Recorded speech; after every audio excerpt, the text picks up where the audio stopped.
প্রকৃতির মাঝে সব শাহিওয়াল গাভী এগুলো ঘুরছে আর ঘাস খাচ্ছে এবং একেবারে দেশি জাতের শাহিওয়াল এগুলো দেখছিলেন। শাহিওয়াল গাভী এইখানে এই প্রকৃতির মাঝে সব শাহিওয়াল গাভী এগুলো ঘুরছে আর ঘাস খাচ্ছে এবং একেবারে দেশি জাতের শাহিওয়াল এগুলো।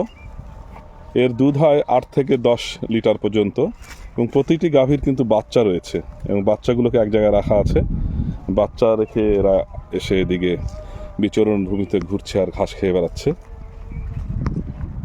শাহিওয়াল গাভী এগুলো ঘুরছে আর ঘাস খাচ্ছে এবং একেবারে দেশি জাতের শাহিওয়াল এগুলো। এর দুধ হয় 8 থেকে 10 লিটার পর্যন্ত এবং প্রতিটি গাভীর কিন্তু বাচ্চা রয়েছে এবং বাচ্চাগুলোকে এক জায়গায় রাখা আছে। বাচ্চা রেখে এরা এসে এদিকে বিচরণ ভূমিতে ঘুরছে আর ঘাস খেয়ে বেড়াচ্ছে।